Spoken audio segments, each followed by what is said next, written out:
Good morning, America. Hubert Johnson here with Taxes Made Easy. Thank you for watching live or on rebroadcast this morning. It's Friday, so we're gonna make it a little more fun today. But we're gonna be talking about closing down your business and doing it the right way. If it comes to that point where you have to make a decision, it doesn't look like your business can stay open.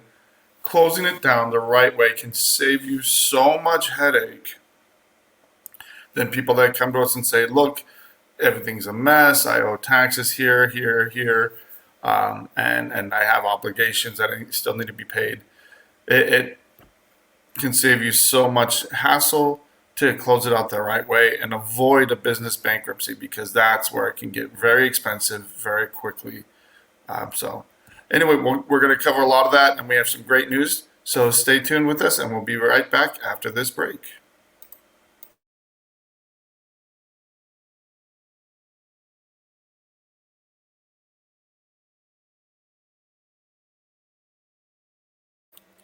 Welcome back, everybody. Thank you for watching Taxes Made Easy.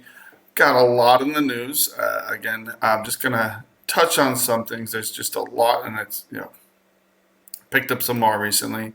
So the first article we're going to talk about, again, the New York Times put out an article exactly what we've been talking about. And this is the left perspective, that how are we going to dig ourselves out of the way of this huge hole? We need more revenues.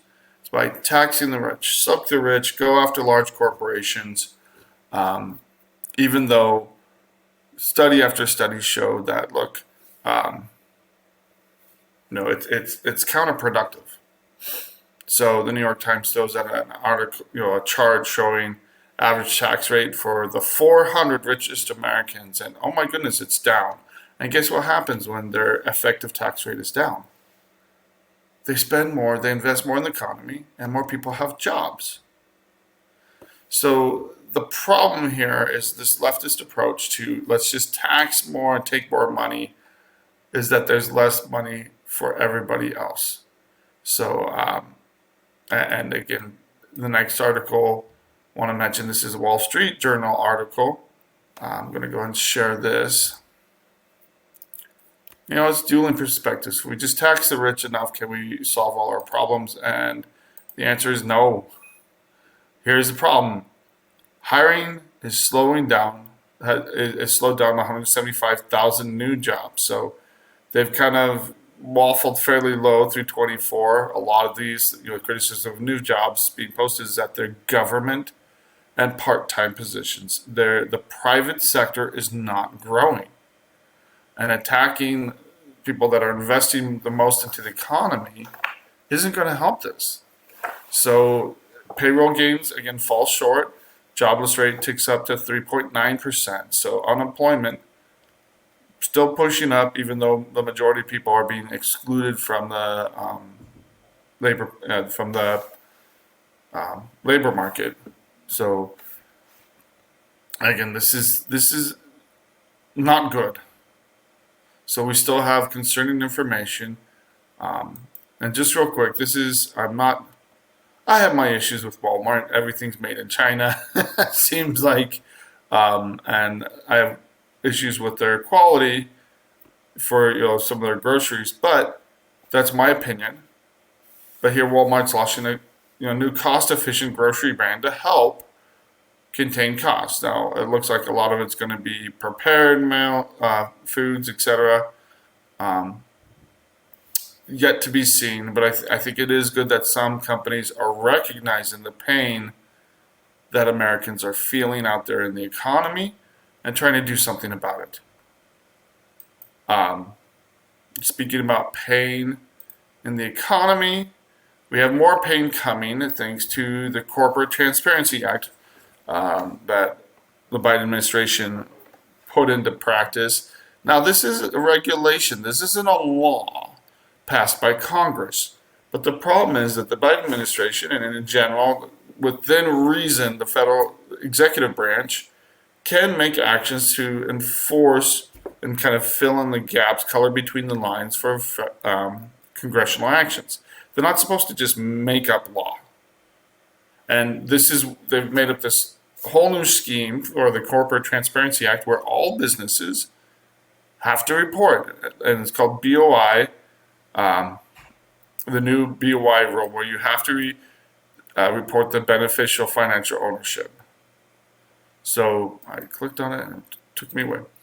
So again, they had a hearing on it, and Ms. Roth is a huge proponent of small businesses, and this article really talks about how, from the point of small businesses, it infringes on their right to due process. Assumes that they're guilty, and again, the government shouldn't be demanding so underburden and privacy risks. The penalties for failing to comply are very high, and most criminal activities or concerns aren't going to comply anyway. They'll find ways around it like they always do, or just won't report and stay off the radar. And again, it's already been found unconstitutional in Alabama, but that's just in Alabama, and yet the Biden administration is moving full speed ahead with this regardless. Unless Congress acts swiftly to address this, it will probably be enforced throughout most of the country. Maybe not in Alabama, but everywhere else. So again, this is another big issue coming up. The penalties are $500 a day, up to $10,000, and there are criminal penalties as well. So again, if you have started a business, you have 90 days to report whoever are the owners of the business. And, it's a simple form. It's not too complicated to report this information, but this is going into a federal database. And that's one of the big concerns, is that, all different kinds of agencies are going to, for criminal investigations, for police work, FBI, are all going to have access to this database, when normally they would have to subpoena those records. They would have to go through due process to demand information on owners. And this is a lot of personal information that they're demanding that is provided. So again, that's a concern. A lot of concerns with this. Unless Congress acts or the courts overturn this as unconstitutional, it's going to be a huge issue. So I've got a very interesting article here, and about the national debt. And there's a cartoon at the end of this that I'm going to share. It's kind of funny. The national debt. It's like the boogeyman everybody hears about. How bad is it really? And how concerned should we be about it? Because the politicians in Washington, Mike Johnson and the establishment Republicans, and this is going to be political because it's a political hot potato, and the Democrats apparently don't care about the national debt. They're just spending. And you only have a few lone wolves in the wilderness that are being pilloried and ridiculed by the right and the left. Donald Trump has come out in defense of Mike Johnson, the Speaker of the House. And, personally, Mike Johnson is part of the problem. That's my opinion. It's probably might not be the wisest political move to do right, in the national or presidential election year. That's probably why Trump is saying, look, let's not throw this guy out right now. But again, if this is the problem, when Trump was in office, the Republicans spent just like the Democrats. Maybe not as fast, but they did the same thing. They didn't rein in federal expenditures. And so I want to take a moment. I'm going to take a little bit longer time on this article. It talks about the concerns regarding the national debt. So here we have a Bank of America analysis, and we're going to go ahead and share this tab, talking about predictions for the U.S. debt. So again, every chart, it starts at 200, 400, 600. This is in billions of dollars, what we're projected to earn. So the dark blue line is what actually happened over the years. So 2020 or 2019, things dipped a little bit and then shot up in COVID. Shot up like crazy. So post-COVID, we spent like crazy and we haven't stopped. The rate of increase has slowed down a little bit, but because we piled on our debt, it's continued to go up and up. So that's a huge concern. So I want to kind of, if you can zoom in on this, let me see if I can't zoom in on this. Yeah, see this a little better. What this is, it's talking if the feds cut their rates, things will slow down a little bit, but again, it'll go from 1.1 trillion in interest payments. This isn't the debt, this is just the interest payments. It'll still climb, but go from 1.1 trillion to 1.2 trillion. If the rates don't change and we have current inflation and the Fed rate stays the same that it is, it's going to go to 1.6 trillion by the end of 2024. What is this 1.6 trillion? This is the extra money that we have to pay out of our budget every single year towards debt. So, and this is just on the interest. So to explain this a little bit more, I pulled up the national budget here. This is our spending for 2023. We don't have 2024 numbers, they're just projections, but so this is what actually happened in 2023.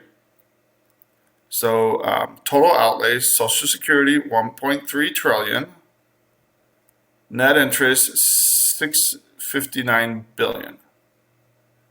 Now I think that's doesn't take into account everything, but this number is exploding. And if you look at the Bank of America, for 2024, it's already up to 1.1 trillion. So again, if you see the rate of increase is it's increasing exponentially. And so unless we make some serious changes here, we're going to be paying 1.1, 1.6 trillion, and it's going to continue to go up. So total expenditures is 6.1 trillion, total revenues 4.4 trillion. So that's it. If you're making $61,000 a year, no, if you're making $44,000 a year, in the small, average American struggling in this economy, and your expenses are 61,000, you can't rack up credit card that much, and it's going to explode. It's going to hurt you. So going down to the numbers, deficit was 1.7 trillion. And then the deficit for this year was 6.3% of GDP. And then it gets into a lot of funky numbers. And this is federal debt as a percentage of GDP. We're right around 100%. And as this continues to climb, we're going to break 100% of GDP. So going back to the original article, one of the points they make is where we are is worse than when Greece had their economic collapse. And they had to put in extreme austerity measures, cut back on social spendings, fire all kinds of government employees, and that caused a lot of economic pain. The economy, the interest rate, everything just crumbled in their economy, and they were only propped up by massive, massive loans from the EU to help them get through things. As the largest economy in the world, who's going to be lining to bail us out? A lot of our frenemies, China in particular, China, Russia, India, they would probably love to see the U.S. economy crumble, because who's going to reap the benefit? Foreign countries that are, most of them, not our friends. So it goes through this, and it talks about this, but one of the biggest concerns is apathy. And the idea that people have been hearing about this forever, and we're hitting a break. So we're going to continue right after the break.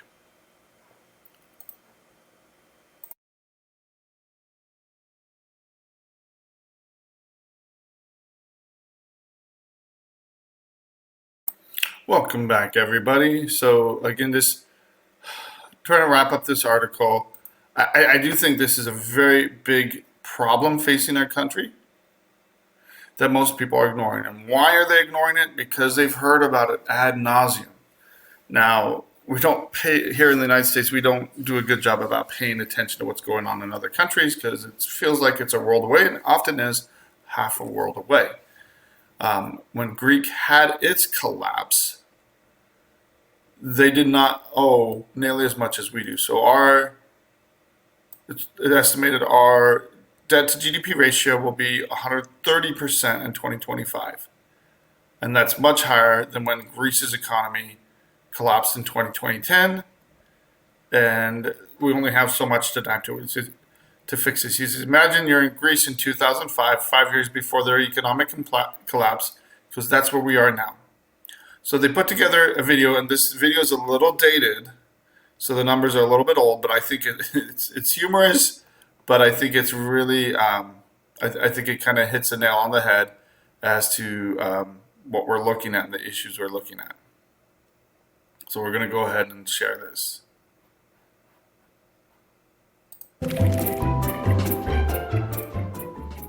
Did you know the national debt is nearly $28 trillion? And that 20% of that was added in the last year? The yearly interest on that is $700 billion. Twice what our income from interest is, and more than the entire defense budget. No one cares. Literally no one in the world cares. Fine, I'll bite. What? Why are our interest rates so high? Thank you. They aren't. At 2.5%, interest rates are a good deal lower than the historic average of 6%. If it were to return to that... So if you haven't noticed already, this video was made back in 21. Our interest rates, the federal interest rate is at 5.5%. So the 6% number is pretty accurate for where we are, and the federal interest rate they're charging is at least 8%. States are charging 10% or higher. So this is right where we are right now, and if inflation continues, interest rates are going to have to go up. The Fed just had their quarterly meeting again, and they said, no, we're not cutting interest rates. We can't. The economy is still in a horrible position, or does not look good. So they kept interest rates the way it is, even though everybody's clamoring for them to reduce interest and give us cheap money again. But the problem is it all gets wasted away when you can have all the cheap money you want, but if inflation eats it all up, it's counterproductive and only adds fuel to the fire. So continuing. We would be paying $1.7 trillion per year, or nearly half of all the federal government's tax. So we're looking at this 1.6, but because taxes have gone up, our federal revenues aren't 3.4 trillion, but 4.4. So if by the end of the year, if what Bank of America projected of $1.6 trillion interest rate payments, it's not going to be half of the federal revenue. It will be 36%. So over 1/3 of everything. That is huge. So 1/3 of 4.4 trillion is what's going to go just to paying the interest, not the actual debt. So if you have an interest-only loan, that's all we're doing is paying the interest on our national debt. We're not decreasing it, and we're still borrowing 1.6 trillion every year at this rate. At the current rate, it's 1.6 trillion. And as this continues, that number's going to only go up unless we finally wake up and cut our spending and cut it in a huge, massive way. We can do it now or wait till later when we're going to be forced to. And the economic pain will only get worse the longer we wait. Revenue. Half? Is that really possible? It's not just possible. At our current rate, it's inevitable. Even if interest rates stay where they are, we have at most 35 years before they consume half of all federal tax revenues. And they haven't stayed at 2.5%. They're now pushing 6%, what he was talking about. So instead of 35 years, we're looking at 15 years. It's mind-boggling how quickly this is going to change. Yeah, I'll be dead by then. And because it's changing so quickly, we won't be dead by then. Most of us will still be alive and kicking well, and even senior citizens are going to be, most of them in 15 years, are still going to be around to see the damage done by our profligate spending and out of control budgets. It won't take 35 years for this to become a serious problem. So I'm going to go back just a serious little. problem. But it won't take 35 years. Be dead by then. But it won't take 35 years for this to become a serious problem. A massive chunk of our debt is owed to the Social Security Trust Fund. Every time Social Security is well funded, the government borrows that money and spends it on other stuff. In part because we've taken so much, the Board of Trustees says that the Social Security Trust Fund will be insolvent within 15 years. At that Yeah, that number is 15 years, is now around 10 to 12 years. So these numbers keep accelerating the worse this gets and the longer we go without doing anything about it. So that's well within our lifetimes. That's going to be well within the lifetimes of most Social Security recipients. People retiring at 60, 70. The vast majority of them are still going to be around for this. And they're going to be around for these cuts that are going to hit hard. At that point, workers will have to pay 20% more in payroll taxes, or retirees will have to take a 20% cut in benefits. Whatever. I'm surprised you guys don't care about this more. It seems important. It's the least of our concerns right now. Look what's happening on the news. Who cares about the national debt? Lately, we've spent a lot of time talking about radicalization at the fringes. And that's really important. But some of our most dangerous ideas come from the mainstream. Like the idea that it's okay to rack up trillions in debt. Neither side is doing anything. I love how it says 28 trillion there. Currently, national debt is over 35 trillion. Just to give you an idea of how quickly it has gone up in just the last few years. Anything to stop this. If radical fringe groups cause $220,000 worth of damages to every Again, that number is much higher now in just the last few years. Citizen, we'd lock them up and throw away the key. But the federal government has foisted $220,000 worth of debt and counting onto each and every one of us, and we treat it like an afterthought. So you're saying you don't care about these lunatics? No, I'm saying the most dangerous ones are in Washington. Thank you so much for watching. Please. So it made me laugh, but it's also scary because here we are talking about this and it's already worse in just the last few years. We have a video that's, funny, but it's on point. And when interest rates are low, people aren't worried about it. But historically, interest rates are where they are now.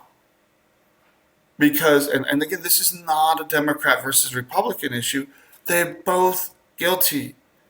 Nobody wanted to raise interest rates. Going back to the George Bush, I believe, was the one that started it. Very, very, very low interest rates because it helped the economy. It got, it led to the 2007-8 bubble. And there's quite a few other issues that happened there, but caused the collapse back in 2007, 2008. Cheap money, everybody was buying homes, values were going up, so everybody was trying to buy as much home as they could, and it didn't last. It created a bubble, market distortion, but that cheap money stayed in place through most of the Obama administration, through the Trump administration, and now they're only doing it because they're being forced to due to high inflation, they're being forced to raise interest rates because of high inflation. And high inflation is devastating the economy. We give it another year or two, it's going to be so much worse. That's what usually happens when hyperinflation starts. There are many countries that have gone through this, and we're not learning from them. Argentina just went through this in a massive way. And how are they fixing it? They got the far-right guy that they put into office, and he is hacking and slashing the government. So he's already fired thousands upon thousands of workers. I think he's reduced the national spending by 20%, and he's saying there's more to be done. Absolutely more to be done.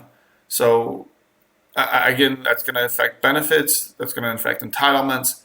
And when it gets that bad where the public finally goes, we need to do something about this. But the problem is the mainstream media hides the ball. They're not very straight. and honest. And again, this is Republicans and Democrats. There are very few lone wolves out there complaining about this, and they're cast as the most extreme people out there in the entire country. You can agree with, I'm going to mess up her name, Majority Green, Taylor MTG, and you can definitely say she's extreme on a lot of issues. But when it comes from federal spending and the Freedom Caucus, they're the only ones that seem to care and are fighting to reduce the national debt and spending. So let's see what happens moving forward, because again, it's a problem with the Republican Party and the Democrat Party. Now, unfortunately, with all this craziness going on, what happens is that it affects people, real people. And to get to something that really, really ticks me off, and I've talked about this, we have all this inflation, interest rates are exploding, but yet the Biden administration has chosen not to recognize how inflation is devastating people. They actually reduced the allowables across the board. They were either small increases, but they reduced food and clothing, and you know, it makes no sense with reality with what's actually affecting people. Anybody think that the price of food has actually gone down? I've got a bridge to sell you, which means you don't know what you're talking about. You're not either you're disconnected from reality. You're not buying food like normal people, or you're just having it shipped and you have enough money that you don't care about the increase in price. And unfortunately, that's a lot of our policymakers are in this little cloud, and they're not paying attention to how people are really getting hurt day in and day out. And I see people struggling, people can't make it, and yet the IRS is making it harder than ever to afford daily living. Now, the crunch hits small businesses more than anything else, and this is where we're going to spend the rest of our time, is talking about how to close a small business. And it's a hard decision to make, but it is so important to do it right. So related topics over here: canceling an EIN, closing your account down with the IRS is important. Bankruptcy, selling your business, state government websites, SBA advice, knowing what's going to happen with any SBA loans is very, very important. And again, there's so much information to talk about here. This will probably be more than a single day. So this is from the same overall article, one-stop shop for small businesses. And it talks about some of these different steps. These are all very important topics. I'll cover all of them as we go through this for small businesses. There are many ways or reasons for closing your business. It's not profitable. The market has changed. We're going to see a lot of realtors exit that industry because, again, I just talked to someone else. They made $28,000 last year. Was a tough year, and then this year so far, in the first third, they made $4,000. That's not sustainable. The only reason she's able to survive is that she's married and her husband is making good money. But she used to make good money too.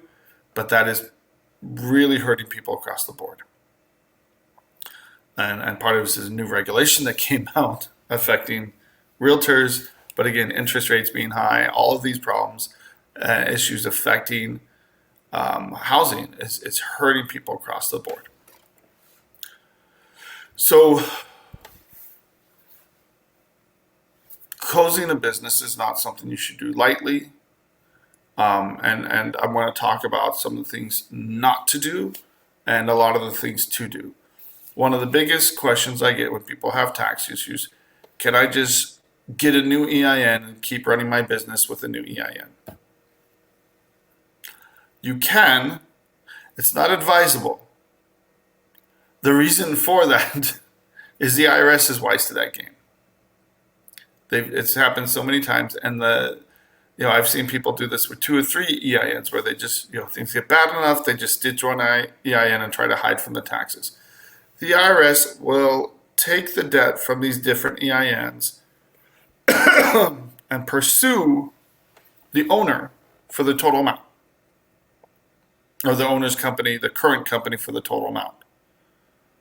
That's called piercing the corporate veil, and they can absolutely take those debts from prior EINs and assess them to the current corporation and treat it as one company. I've seen that exact thing happen. If you do it too much or too egregious with it, it can be considered tax evasion, which can carry criminal penalties with it. So don't try to play funny games here. I mean, there are legal ways that you can close out and avoid paying a lot of taxes, but you have to do it right. And that's what I emphasize. I was talking to a CPA the other day, and we have this old business. We're trying to file older returns. It's so important that you follow the law, that you go through the steps, but doesn't mean you're paying the full amount. There are ways to mitigate the damage, but you have to play within their system. If you're trying to just avoid taxes, you're probably going to get hurt. So, can you close out one business and open another? Absolutely. But it has to be a different kind of business to avoid the IRS just following one company with another. So if you have a shoe store, maybe an online shoe store, I know people that are doing this, and it's a thing where they're just, they're selling shoes online and making a good, they're doing well. But if it gets to the point where they can't sell their shoes anymore, it's not profitable enough, it's not supporting them as their family. If you close it down and then just open another shoe business or a shoe shop under a different EIN, that's the problem. If you go and open a clothing store and now you're selling a completely different product, it's a different company, different market, okay. The IRS will recognize that it's a new business. But doesn't mean you're free from all the taxes from the previous business. You have to take care of it correctly.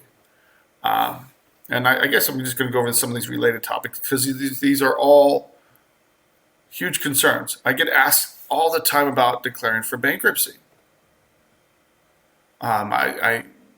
We have all kinds of lead sources, and someone came in the other day and said that they wanted to consider bankruptcy. I said, okay, I'm not a bankruptcy attorney. Go talk to a specialist. Go talk to, and I can refer you to someone, or you can find someone on your own. He's like, I think I have someone. And then I followed up with him, and he told me, look, the guy wants $30,000 to file a business bankruptcy. Like, well, you have some pretty high balances, debts. It is a pretty complicated bankruptcy.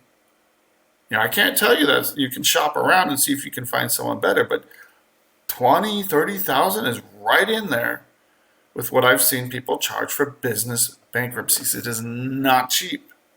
It is not easy when you're dealing with a business, especially the more complicated the business is. So that's just someone that asked for some free advice. We were very free with it and gave it. And we are coming up on another break. Selling your business. And I think we're gonna really talk more about this. Bankruptcy is an option, and I think you should be fully informed, but be aware of the pitfalls, be aware of the costs of filing for business, and be informed and have a plan before you make a decision. Once you file for bankruptcy, you can't unring that bell. So we'll continue the conversation when we come back in just a few minutes. Again, Hubert Johnson here with Guardian Tax Law. Thank you for watching.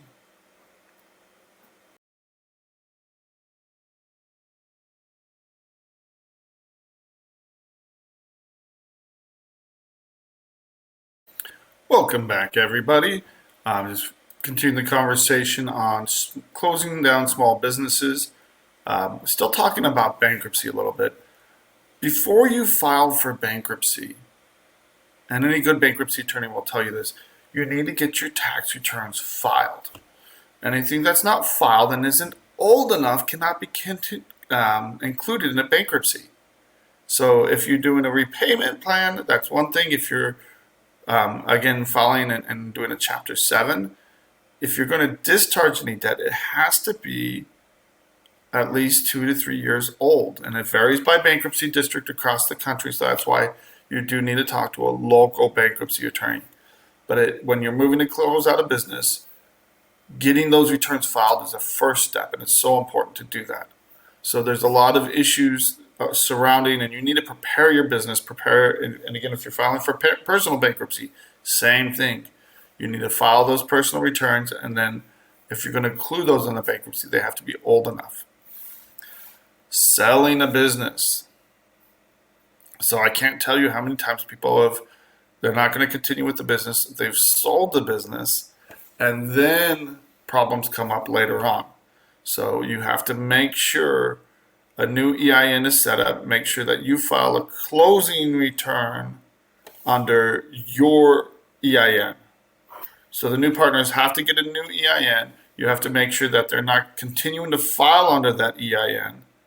And once they have a new EIN and they're going to continue to file under that, you need to close it out under your EIN so it's closed out.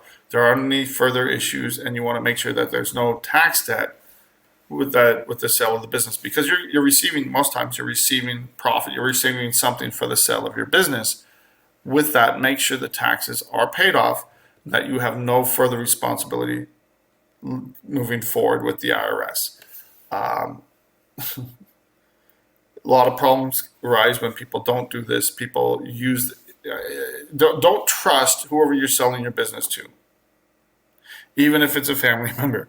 Do it right. I've seen this happen too many times and hurt people after the fact. They sold their business and they thought things were fine. And then they get surprised years later because whoever took over the business did not handle it right. Another big problem we see is people, when they purchase a business, they take over a business and they didn't do their due diligence to make sure there were no tax issues. Don't take their word. Do your due diligence. Dig into it. See what's going on with that business. Check the IRS records. Are there any taxes owed?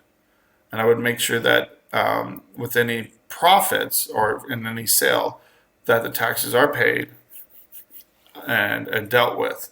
And make sure that you create a new EIN and that there's a clear break between you and any previous owners.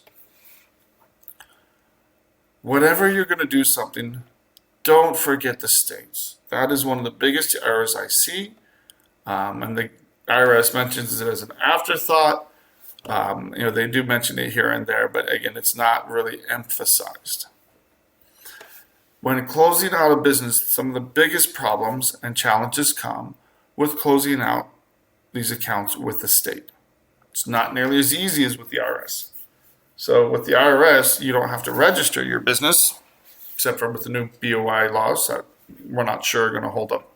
Anyway, being challenged in the courts, that will probably go to the Supreme Court eventually, or just be held to be invalid by the different appellate courts.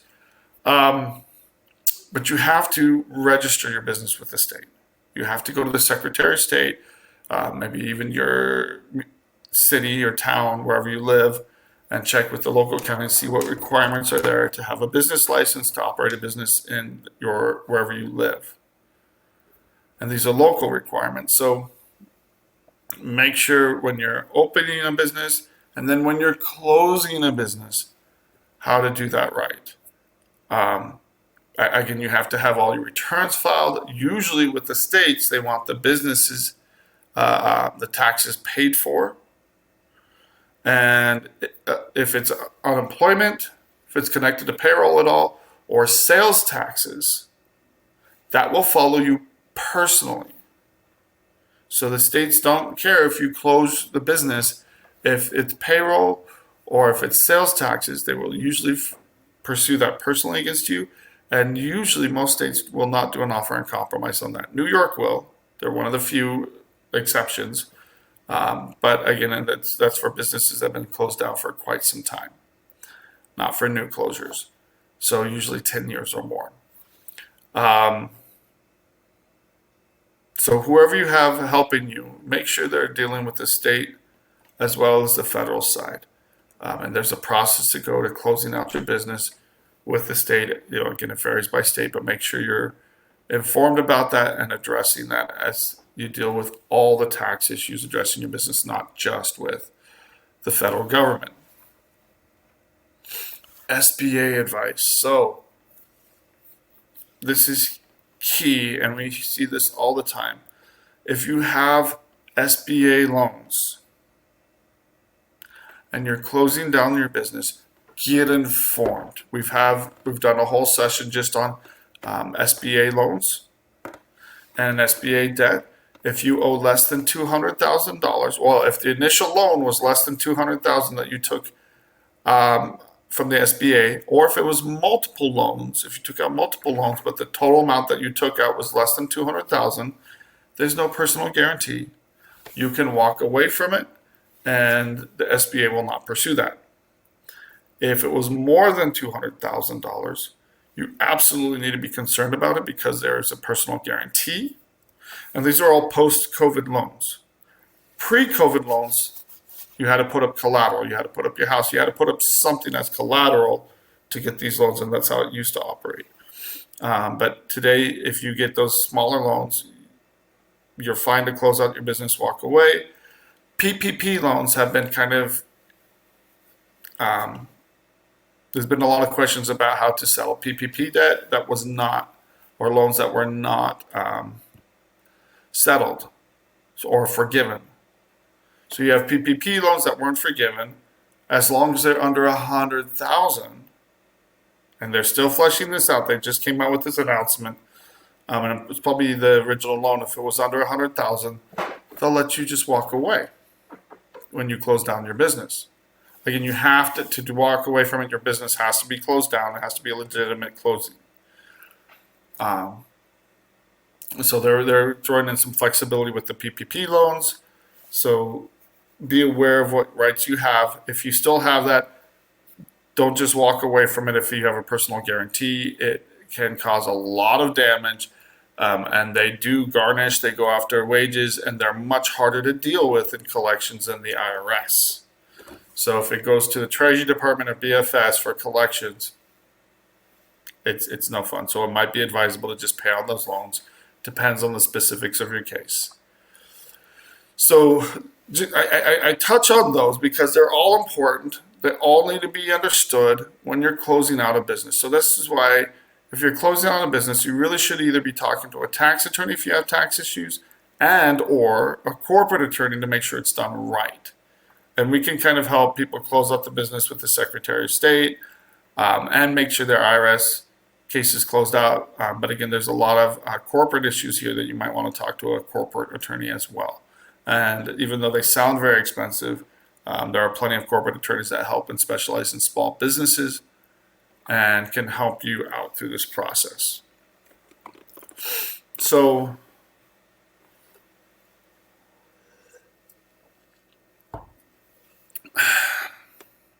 file a final return and related forms.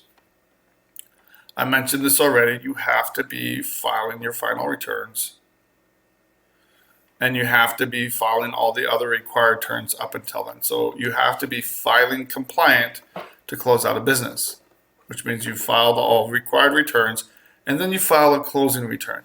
What if you don't have good information? What if the business shut down, but it wasn't officially closed? There are plenty of times where we do a final return as a zero return. 940s, 941s, 1120s, the business is closed down, nothing was happening, but we need to close it out. So you mark the return as final, and you can put all zeros. The important thing here is just not to file not only the final returns, but any required returns.